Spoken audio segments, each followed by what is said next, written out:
Back to the Bhagavad-Gita. It's been a while since I've read out of this one.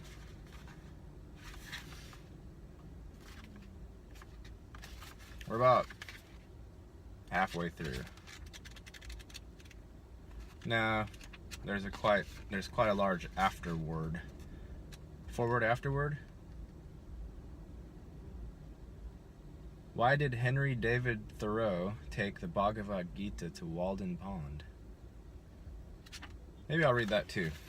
Anywho, we're on the 9th teaching. The Sublime Mystery. Lord Krishna, I will teach the deepest mystery to you, since you find no fault.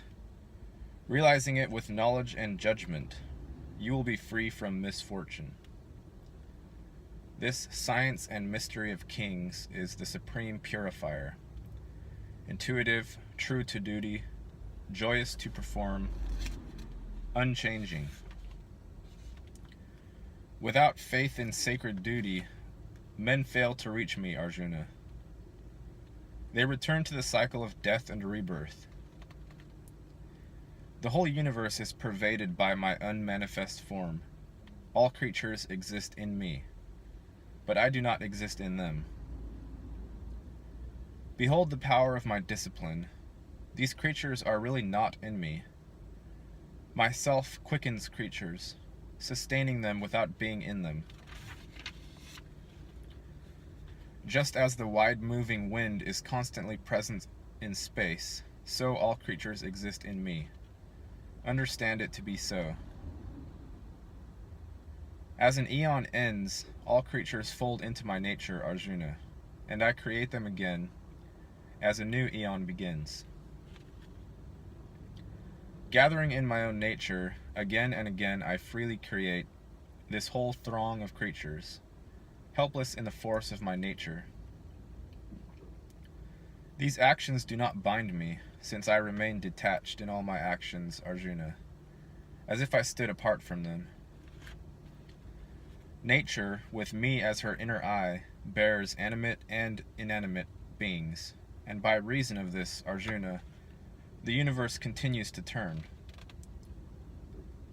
Deluded men despise me in the human form I have assumed, ignorant of my higher existence as the great Lord of creatures. Reason warped, hope, action, and knowledge wasted, they fall prey to a seductive, fiendish, demonic nature. In single-minded dedication, great souls devote themselves to my divine nature, knowing me as unchanging, the origin of creatures. Always glorifying me, striving, firm in their vows, paying me homage with devotion, they worship me, always disciplined. Sacrificing through knowledge, others worship my universal presence in its unity and in its many different aspects. I am the rite, the sacrifice, the libation for the dead, the healing herb, the sacred hymn, the clarified butter, the fire, the oblation. I am the universal Father, Mother, granter of all, grandfather, object of knowledge, purifier, holy syllable Om, threefold sacred lore. I am the way, sustainer, Lord, witness, shelter, refuge, friend, source, disillusion, stability, treasure, and unchanging seed. I am heat that withholds and sends down the rains. I am immortality and death. Both being and non-being am I. Men learned in sacred lore, soma drinkers, their sins absolved. Worship me with sacrifices, seeking to win heaven.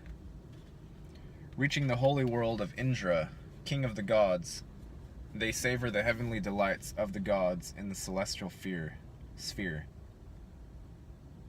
When they have long enjoyed the world of heaven, and their merit is exhausted, they enter the mortal world, following the duties ordained in sacred lore. Desiring desires, they obtain what is transient. Men who worship me, thinking solely of me, always disciplined, win the reward I secure. When devoted men sacrifice to other deities with faith, they sacrifice to me, Arjuna, however aberrant the rites. I am the enjoyer and the lord of all sacrificers. They do not know me in reality, and so they fail. Votaries of the gods go to the gods. Ancestor worshippers go to the ancestors. Those who propitiate ghosts go to them, and my worshippers go to me. The leaf or flower or fruit or water that he offers with devotion, I take from the man of self-restraint in response to his devotion. Whatever you do, what you take, what you offer, what you give, what penances you perform, do as an offering to me, Arjuna. You will be freed from the bonds of action, from the fruit of fortune and misfortune. Armed with the discipline of renunciation, yourself liberated, you will join me. I am impartial to all creatures, and no one is hateful or dear to me. But men devoted to me are in me, and I am within them. If he is devoted solely to me, even a violent criminal must be deemed a man of virtue, for his resolve is right.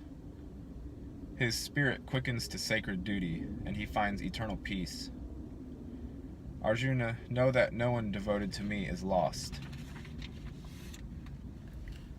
If they rely on me, Arjuna, women, commoners, men of low rank, even men born in the womb of evil, reach the highest way.